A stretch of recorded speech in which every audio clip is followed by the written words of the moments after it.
une première chose, donc, avec Chopin. De Chopin, il a choisi de jouer la berceuse. Et la berceuse est une pièce un peu particulière dans la littérature de Chopin. Chopin a écrit de la musique vraiment romantique. Hein. Il fait partie de ce carteron, non pas de généraux, mais de compositeurs, que l'on a appelé la génération romantique. C'est-à-dire ces 4 compositeurs qui sont nés au même moment. Liszt en 1811, Chopin et Schumann en 1810 et Mendelssohn en 1809, qui sont vraiment l'excellence du compositeur du premier romantisme, ce que l'on appelle le premier romantisme. Et Chopin est une vraie figure romantique, portée à l'excès, hein, avec même les caractéristiques du bon artiste romantique, avec tous les clichés qui vont avec, toujours malade, toujours souffreteux. Oui, vous savez que George Sand disait de lui qu'il toussait avec une grâce infinie.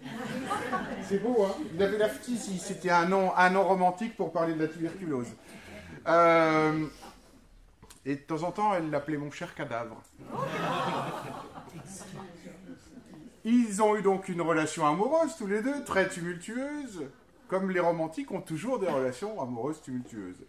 Et voilà, il est mort jeune, comme beaucoup de compositeurs romantiques également, puisqu'il est mort à 39 ans.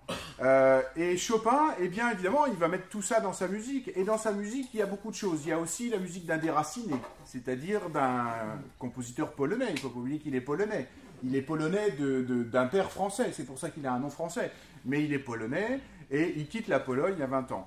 Et pour venir via l'Autriche s'installer à Paris. Alors on se l'est un peu approprié, mais son cœur était en Pologne d'ailleurs. Sa tombe est au Père-Lachaise, mais son cœur est en Pologne. Et c'est vrai, on a pris le cœur de Chopin et on est allé l'enterrer en Pologne. Et eh bien, on va trouver tout ça dans sa musique, tout ça avec ses moyens de pianiste, c'est-à-dire qu'il va écrire alors les œuvres qu'on trouve habituellement, c'est-à-dire des sonates, peu d'ailleurs, des concertos, 2 concertos, et puis beaucoup de petites pièces. Et ça va être vraiment quelque chose d'un peu nouveau chez les romantiques, des petites pièces, des petites formes, des ballades, des nocturnes. Et puis des danses, des valses, des mazurkas, des polonaises pour exprimer sa nostalgie du pays. Et puis cette fameuse berceuse. Alors cette berceuse, pourquoi elle est un peu à part? D'abord parce qu'elle ne rentre pas dans un cycle, c'est-à-dire que les compositeurs ont tendance souvent à écrire par cycle. Des nocturnes, il y en a combien les nocturnes? Une vingtaine. Une vingtaine à peu près. Des mazurkas, je ne sais pas combien, des polonaises, voilà, même des ballades, il y en a 4. Une berceuse de 1 heure qu'une, crois. Hein, voilà. Ça fait partie de ces formes un peu isolées et qui sont un peu à part. Elles sont un peu à part aussi dans la forme et dans ce qu'il a voulu exprimer. Chopin a exprimé dans sa musique évidemment les tourments d'un homme romantique, de ses amours, de sa vie, de sa maladie, de ses souffrances, de tout ça. Et dans cette œuvre, eh bien, on a quelque chose de particulier qui est plutôt une improvisation. Ça s'appelle berceuse. Mais effectivement, ça garde je dirais le rythme qui doit être propice à bercer les gens, donc à les calmer. Donc, juste un petit mot pour dire qu'il a été inspiré finalement par la vue d'un bébé d'une amie très chère qui était Élise Gavard. Ce bébé de 1 an l'a tellement attendri qu'il a eu envie de composer cette berceuse. Voilà. Et donc, alors comment on fait quand on est musicien pour écrire une musique qui va devoir exprimer quelque chose de particulier et donc avoir même un effet, puisqu'une berceuse doit en plus avoir un effet sur l'auditeur. C'est en premier lieu de ne pas vous énerver.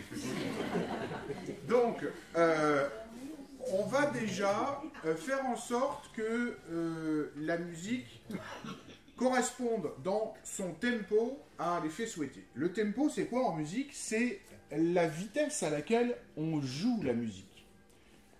Tu peux nous faire un petit exemple avec le passe-pied de Debussy que tu nous fais très très très lentement, s'il te plaît. Bien sûr.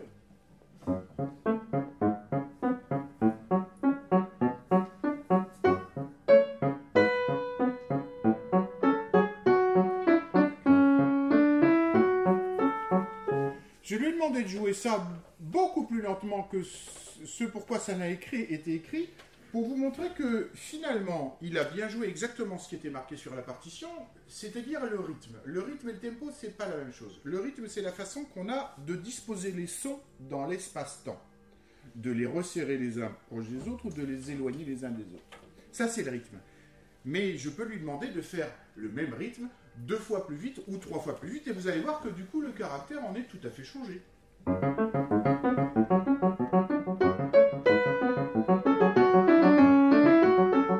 Et on a un côté gaieté qui existait assez peu dans la première version. Donc, le compositeur, il va choisir un tempo. Et on se doute que pour une berceuse, il va falloir que ça soit lent. Donc, il va installer un tempo très lent, très calme, pour chercher le calme.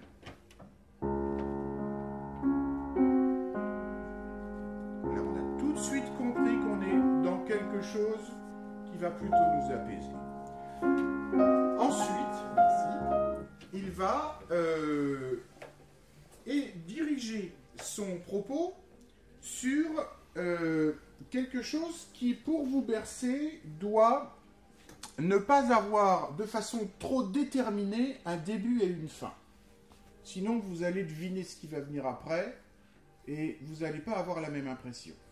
Si on veut se laisser aller, c'est comme le soir quand vous vous endormez, vous laissez aller votre esprit, vos pensées vagabondes et vous allez plonger dans le sommeil.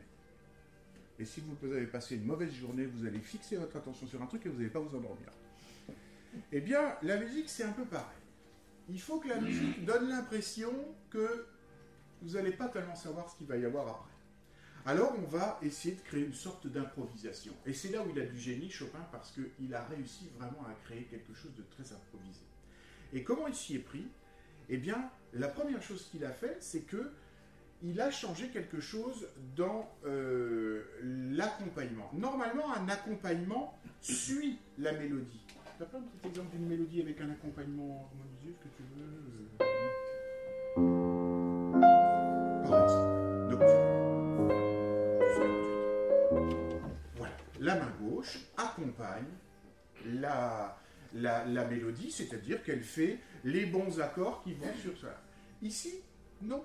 Ici, il va faire à la main gauche ce qu'on appelle en musique un ostinato. Vous avez deviné, c'est un terme italien, ça fait penser à obstiné, c'est effectivement quelque chose d'obstiné.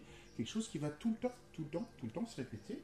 C'est ça, cette fameuse ostinato, qu'il est joué à la main gauche, et qui sera répété pendant tout le morceau. Voilà. Et après, eh bien, là-dessus, une mélodie arrive.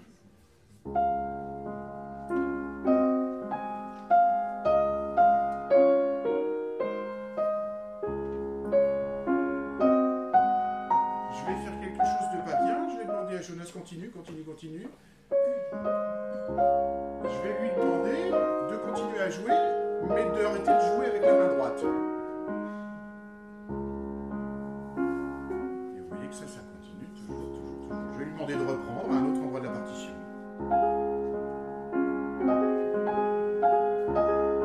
C'est notre mélodie, mais elle est un petit peu différente. Je vais lui demander d'arrêter la main droite. À un autre endroit de la partition où il veut.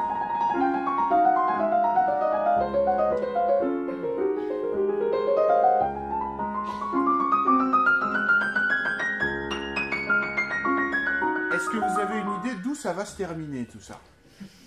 Non, hein? Ça pourrait continuer pendant des heures et des heures et des heures. C'est ça un peu tout le génie de Chopin dans cette pièce. Alors, quand même malgré tout, un petit mot, c'est que là où il y a du génie, c'est toujours dans la forme. C'est-à-dire que lorsqu'on compose une œuvre d'art, quelle qu'elle soit, peinture, sculpture, musique, tout ce qu'on veut, il faut qu'elle soit structurée par une forme. C'est-à-dire que l'auditeur ou le spectateur puisse avoir une impression, à un moment donné, qu'on le guide, ou qu'on le libère, qu'il ait déjà vu, ou au contraire qu'il découvre. Mais le fait de livrer un auditeur ou un spectateur complètement à l'inconnu est quelque chose de très déstabilisant. D'où le côté très déstabilisant qu'on trouve dans certaines œuvres contemporaines qui, justement, jouent sur ce côté de laisser le spectateur ou l'auditeur dans l'inconnu. Ici, eh bien, on pourrait penser qu'il a fait ce fameux motif à la main gauche et que au-dessus, il s'amuse à improviser comme font des improvisateurs ou comme font les jazzman. Voilà. En fait, oui, ça c'est l'impression que vous avez. Mais il y a quand même quelque chose qui se passe. Par exemple, il y a une progression rythmique. C'est-à-dire que le rythme, au début, a des valeurs longues. C'est-à-dire que chaque note qui est jouée dure un laps de temps assez long. Et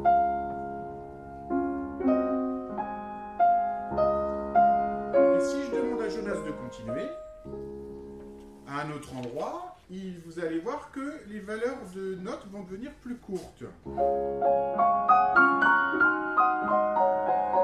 C'est-à-dire qu'il y en a plus dans le même laps de temps. Et puis encore.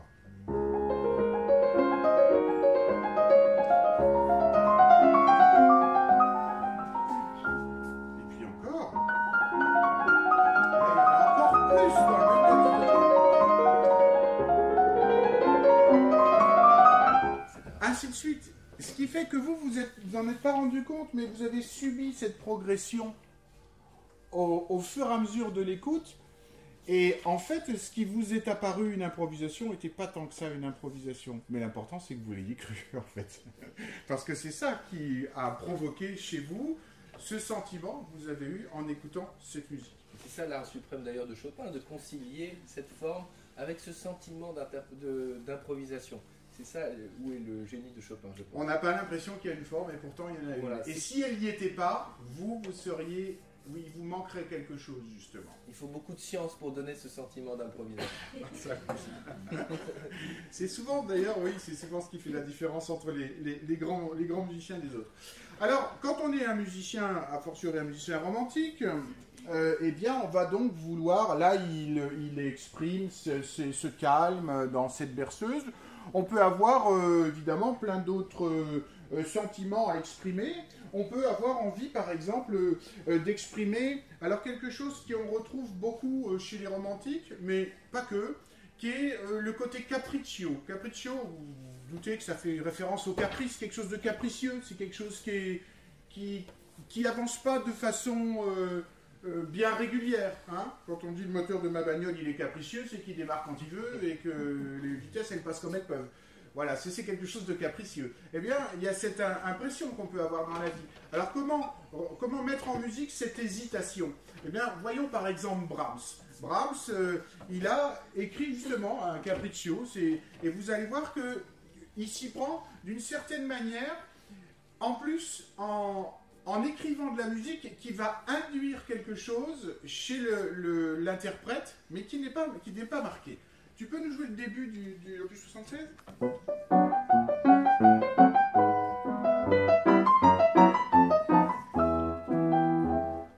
On voyait bien qu'il y a quelque chose il y a un rythme qui fait qu'à un moment donné, d'ailleurs, il y a une suspension, puis on repart, et puis c'est comme si on avait l'impression que ça redémarrait, puis ça ralentit, puis ça redémarre un peu. Tu peux nous le refaire un petit peu, juste le tout début ?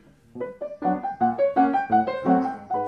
et puis ça redémarre, et puis ça ralentit, et ainsi de suite. Alors ça, c'est pas écrit. Hein. Tu peux me faire comme si tu étais un bon élève au conservatoire ?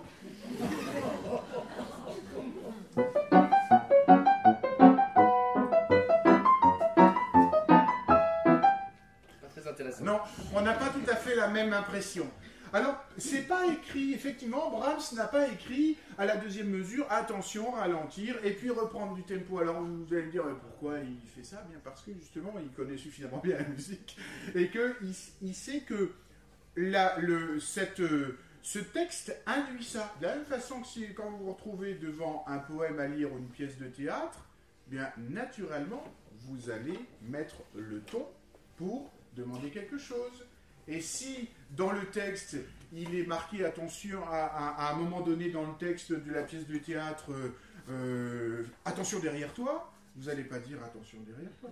Non. Ça va vous paraître logique de dire attention derrière toi. Et pourtant, c'est pas écrit, ça. Donc, c'est pareil. Lui, il fait la même chose. Prenons le cas de Debussy. Debussy, dans sa suite bergamasque, écrit un menuet dans lequel on trouve aussi cette hésitation. Alors avec le langage de Debussy, mais finalement c'est très semblable.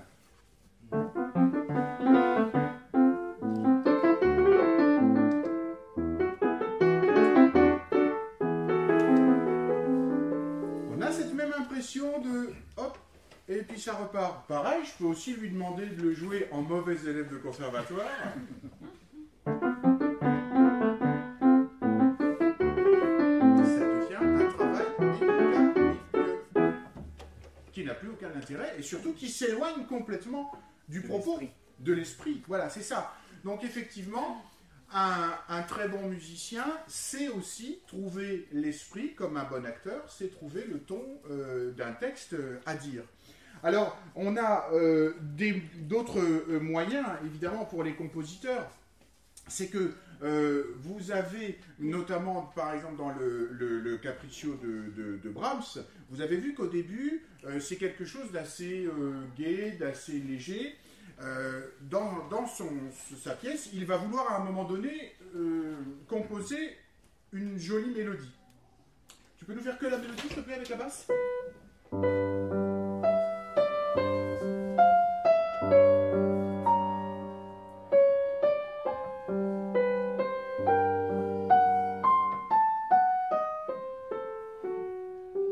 Bon, mais c'est très éloigné du début. Tu nous rejoues le début, s'il te plaît ? Niveau caractère, on est assez loin quand même. Alors comment concilier les deux? C'est ça la richesse de la forme. C'est relier les choses entre elles. Comment faire pour que l'auditeur se dise, tiens, c'est bien, ça change, mais en même temps, on n'ait pas l'impression d'être dans un autre pays, qu'on soit toujours dans la même musique. Alors il va utiliser ce qu'il a fait au début, et il va le transformer un peu. Ce qui était le moteur de cette forme capricieuse, juste les doubles au début. Voilà, juste ça, qui était le moteur de cette chose capricieuse, il va l'utiliser pour le faire. Parce que pour vous, ça c'est très semblable. Et il va le mélanger à sa mélodie.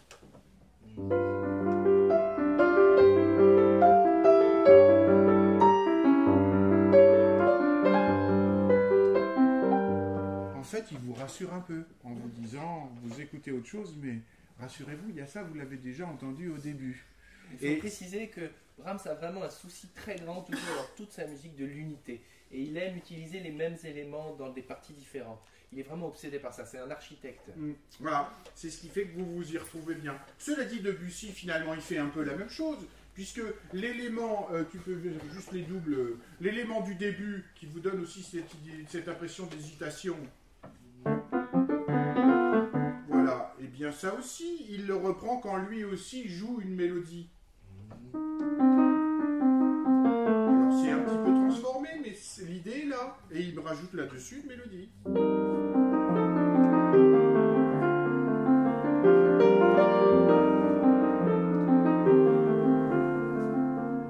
Alors passons à quelque chose d'un peu différent, quelque chose de très gai, de très gracieux, de très volubile, de ce qu'on trouve par exemple dans le passe-pied de Debussy, qu'on vous avait entendre tout à l'heure. Alors là, on va avoir l'impression de, voilà, comme vous savez, ces dessins, on voit des gens qui marchent dans la forêt, ils sont contents, et les feuilles qui volent autour d'eux.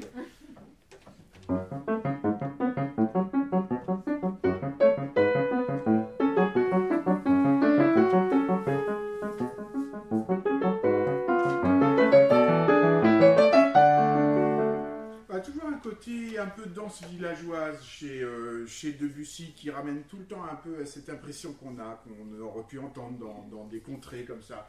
La danse est très importante d'ailleurs dans la suite d'Argamas parce qu'il reprend des danses du XVIIIe siècle. Un point commun d'ailleurs entre Chopin et Debussy, c'est cet amour du XVIIIe siècle. Chez Chopin, on utilise cette forme de la main gauche qui se répète, c'est la passaccae, c'est une forme du baroque, enfin qui date de cette époque-là. Et chez Debussy aussi, il prend son appui dans le XVIIIe siècle.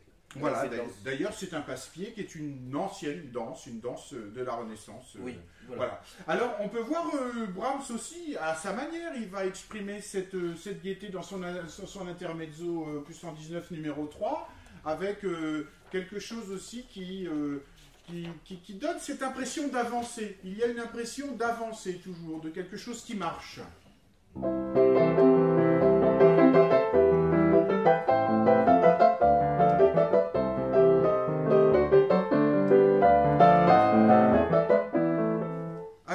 Qu'est-ce qui va nous donner, nous auditeurs, cette impression de quelque chose qui avance? Et bien là encore, l'accompagnement. L'accompagnement, ce que fait la main gauche.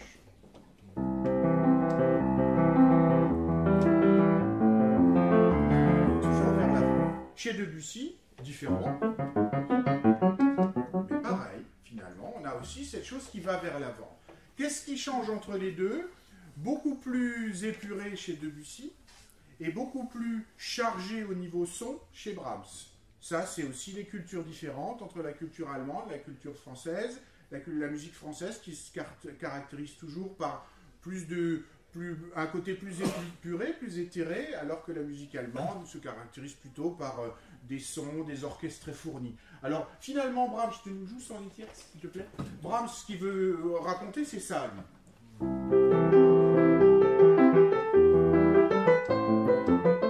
Voilà. Mais pour que ça fasse plus Brahms, plus allemand, il va rajouter des notes en même temps que tout ça. Juste 2 petites tierces qui se répètent en même temps que tout ça. Qui vous donne l'impression de plus de richesse sonore.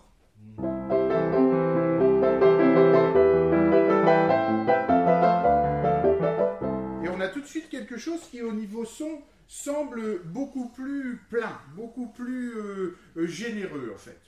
Et qui correspond mieux au discours de Brahms. On peut avoir à l'inverse de ça l'envie de... On parlait tout à l'heure de la berceuse de Chopin et du côté calme. Eh bien, quelque chose qui est cher non seulement aux romantiques, mais à tous les compositeurs, c'est la rêverie. C'est-à-dire, tous les artistes ont à un moment donné aimé s'asseoir sur un rocher face à la mer, au clair de lune, et rêver. Alors la rêverie, il va falloir aussi que l'esprit s'égare. Alors, évidemment, chez Debussy, c'est le clair de lune. Lui, il tient bien son nom. On se doute bien que c'est quelque chose qui va faire rêver. On peut avoir juste ça, s'il te plaît?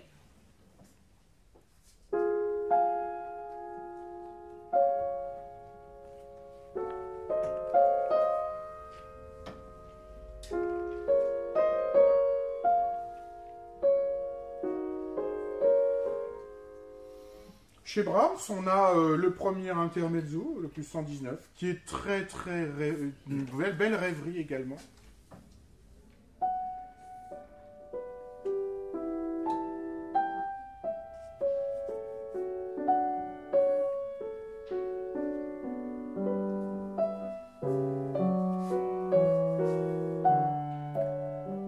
Alors, quelle similitude entre les deux? Vous allez me dire, c'est pas très vite comme musique. C'est pas une musique rapide.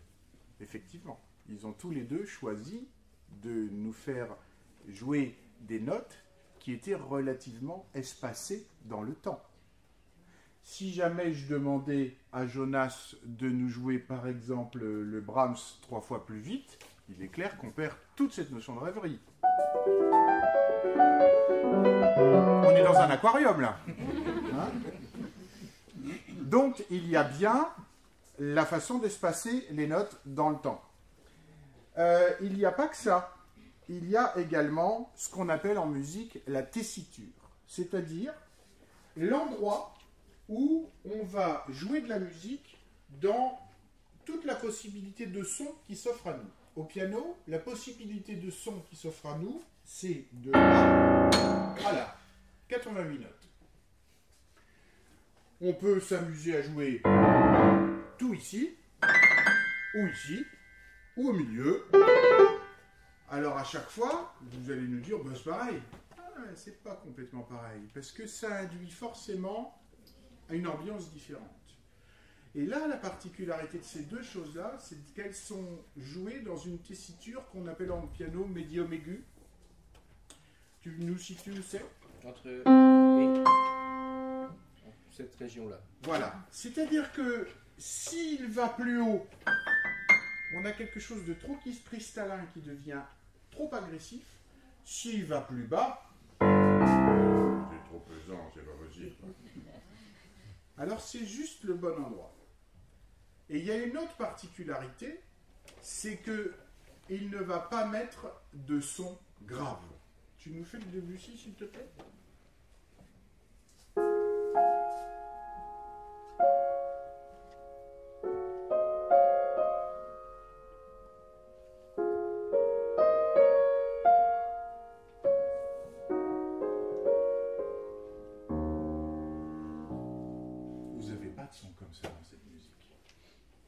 dans le Brahms,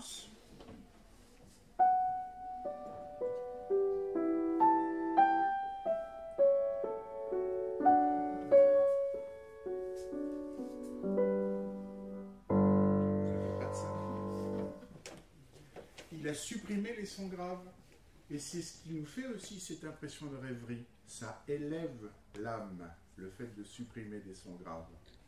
Et lorsque vous avez de la musique qui est très rêveuse, en général, il n'y a pas de son grave avec. Si on veut des sons graves, on va avoir quelque chose ou de plus profond, ou alors de plus affirmé. Le tout début du prélude. On couvre tout le clavier.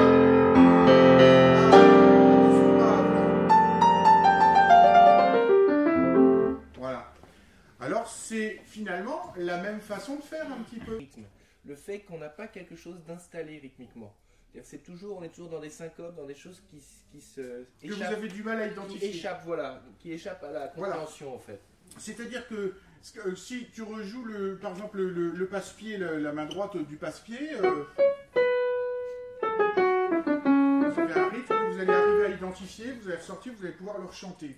Maintenant, pour arriver à chanter le rythme du clair de lune, il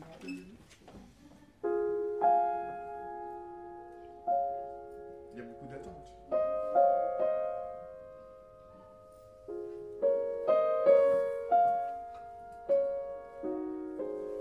D'ailleurs, quand on entend les gens chanter le clair de lune de Debussy, la plupart du temps, ils ne tiennent pas les valeurs suffisamment longues comme c'est écrit. Et c'est normal. Parce que le silence est quelque chose qui provoque de l'angoisse. Donc on a tout de suite envie de remplir ce silence par du son. Et donc on n'est pas capable de tenir une note longtemps, il faut s'y astreindre. Et c'est ça justement qui provoque cette rêverie lorsqu'on écoute, c'est que on a... Tu nous joues juste le début s'il te plaît? Cette note-là, elle est suspendue. Est-ce que vous savez quand elle va aller vers l'autre? Non. Donc c'est bien ça. C'est, comme dit Jonas, l'important, c'est le rythme qui n'est pas véritablement identifiable et qui donc provoque cette suspension. Alors, on a évidemment aussi une autre chose qui est tout à fait intéressante, notamment dans ces œuvres-là, c'est une espèce de dématérialisation de la musique. C'est-à-dire qu'à la fin des œuvres, de ces œuvres-là, eh bien, c'est comme si la musique s'évaporait, en fait. Souvent, lorsqu'on écrit une musique, elle se termine. C'est-à-dire qu'on vous amène à un point où vous avez bien compris que c'était terminé. Là, par exemple, la fin de la berceuse de Chopin,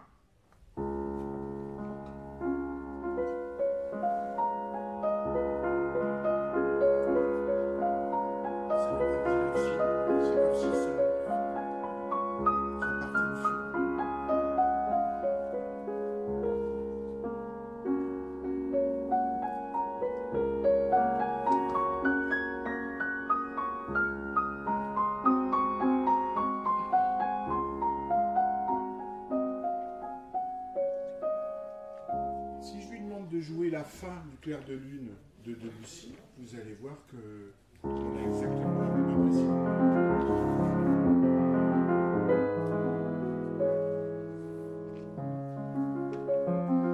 Vous serez au cinéma, il y aura un fondu enchaîné sur du blanc, sur du bleu, sur du noir, mais sur pas grand-chose. À la différence de la fin d'une sonate de Mozart, où là...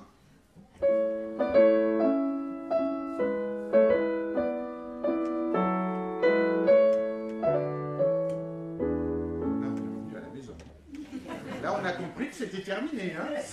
Ça s'en va pas en fumée. Là, on a bien compris. Le discours est clair. C'est pas moins beau, c'est pas moins bien, c'est pas un jugement. Ça exprime quelque chose de tout à fait différent. Oui, chez Chopin, c'est très révolutionnaire. Cette suspension, cette évaporation, c'est quelque chose qui est très nouveau. Ah oui, tout à fait. Vraiment, tout à fait, oui. Et dans ce sens-là, il anticipe justement Debussy. Et ça fait partie de ces compositeurs qui ont extrêmement bien su le faire et su l'écrire. Alors, il y a quand même des choses qu'on ne retrouve pas toujours partout, parce que, comme je vous l'ai dit, il y a des pays différents, des cultures différentes, des histoires différentes, et que on peut malgré tout pas demander à Debussy d'exprimer les mêmes choses qu'exprimait Brahms, qui a été un authentique romantique fiévreux en tout cas dans sa jeunesse et dans sa rencontre avec les Schumann.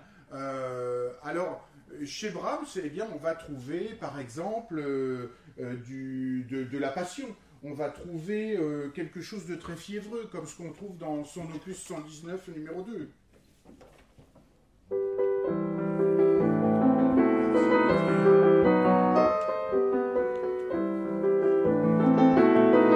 Ça, on aura beaucoup de mal à le trouver chez Chopin. Qu'est-ce qui fait ce côté fiévreux? Là encore, le rythme. Le rythme. Ta-da-dam, pa-da-dam, pa-da-dam. Alternance, répétition. 2 notes à la main, à la main gauche, 2 notes à la main droite. Tu nous le fais lentement une fois, main gauche, main droite.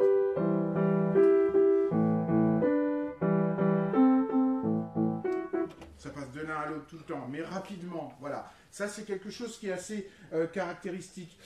Une petite chose, encore une fois, les romantiques aiment beaucoup l'opposition de caractère, c'est-à-dire, on sait bien qu'une âme romantique, c'est une âme qui est capable de passer de la joie la plus virulente à la tristesse la plus terrible et complètement dépressif. Donc on retrouve ça évidemment dans la musique, ces oppositions de caractère, avec ici quelque chose de très passionné, et puis après quelque chose de complètement différent.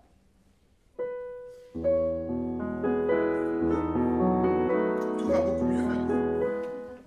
Alors comment il a fait? En fait il a utilisé ce qu'il avait fait. Donc comme quoi, on peut considérer qu'un matériau musical, c'est-à-dire une mélodie, on ne peut pas forcément dire qu'une mélodie est triste ou une mélodie est gaie. C'est ce que vous allez en faire qui va la rendre triste ou gaie. Celle du début, vous l'avez trouvée plutôt fiévreuse, plutôt torturée. Il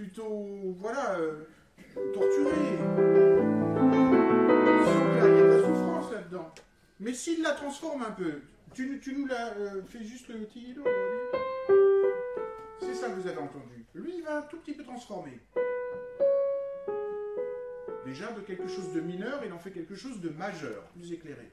Et puis, il va changer le rythme un petit peu.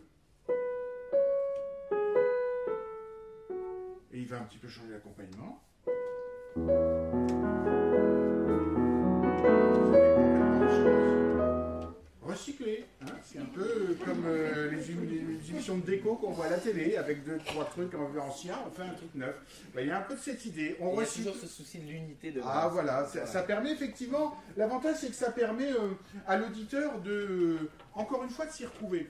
Alors, on a d'autres choses. Il y a les romantiques, c'est aussi, bien sûr, c'est ce côté fiévreux, c'est le côté très tourmenté.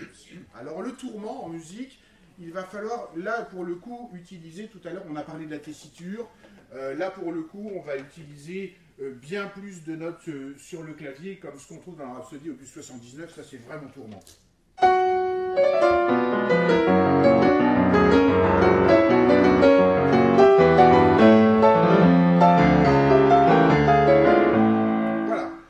Si je demande à Jonas de jouer le tout début de ça, avec la main gauche. Tout de suite, on a utilisé beaucoup le clavier. Si je lui demande à côté de jouer le premier intermezzo, vous voyez qu'on est là, dans une tessiture plus aiguë et dans un registre plus serré. C'est-à-dire que l'intervalle qu'il y a entre la note la plus grave et la note la plus aiguë est beaucoup moins important que ici, où c'est beaucoup plus... J'ai l'impression, voilà, qu'on est gagné par le tourment. Et puis alors là, encore une fois, tout se joue au niveau du rythme et au niveau de l'accompagnement. Si tu joues que la main droite,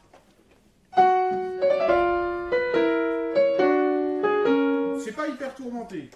Ce qui fait que c'est très tourmenté, c'est ce qui est joué à la main gauche. Et pourquoi? S'il avait joué ça qu'avec des croches, ça ne serait pas aussi tourmenté. Parce que ce qui fait que c'est tourmenté, c'est le silence. C'est qu'à dire au milieu d'un flot de son, on arrête de la musique. On respire dessus. Eh oui, encore une fois, le silence est générateur d'angoisse. Donc c'est cette impression que ça donne. Tu joues les deux ensemble, s'il te plaît, avec toutes les croches et sans.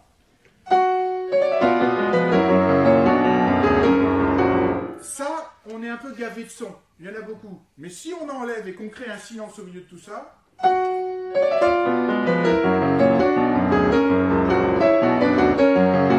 parce que moi je vous vois, vous voyez pas, mais au moment où vous jouez ça, je vois tous les épaules qui se lèvent parce que vous arrêtez de respirer.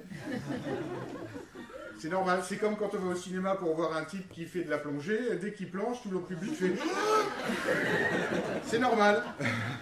Et bien en musique, finalement, c'est pareil. Au moment où il plonge, tout le monde prend sa respiration et on a l'impression que c'est tourmenté. C'est normal. Alors, il y a aussi quelque chose qu'on trouvera moins chez d'autres compositeurs, notamment Debussy, qui est particulier au romantique et à Brahms, c'est le côté héroïque. Tout à l'heure, on voyait qu'il utilisait toute la gamme, enfin pratiquement, du clavier. Alors, en plus, ce qu'il va faire, c'est se rapprocher d'un style plutôt orchestral. Si on prend, par exemple, le passe-pied, tu peux nous jouer le passe-pied. Ok,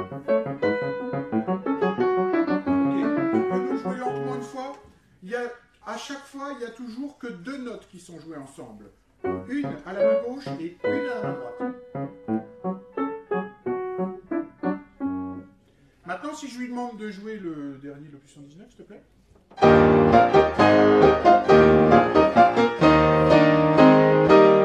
Là, on a 4 notes à la main droite, 4 à gauche, enfin, il y a beaucoup plus de notes. C'est ce qui change tout, c'est qu'on a l'impression d'avoir plein d'instruments qui jouent en même temps et donner ce côté très triomphant, très martial qu'on trouve chez les romantiques, très héroïque, et on sait que les romantiques étaient très attachés à ça. Alors juste une petite chose, comme toujours, vous savez que on répète pour que vous vous en souveniez, mais il faut arriver, le don du musicien, c'est d'arriver à faire en sorte que ça s'insère bien dans ce qu'il veut vous raconter. On pourrait penser qu'il y a des fois, la mélodie ne se prête pas, par exemple, à faire ça. Alors c'est là un peu le génie du musicien. Là, au début, ce qu'il vous fait entendre, c'est ça. Tu fais juste la mélodie. Voilà. Et il va vouloir terminer. Et en terminant, il va en fait prendre cette petite cellule, pam, pam, pam, pam, la transformer un peu, vous la répétez en boucle.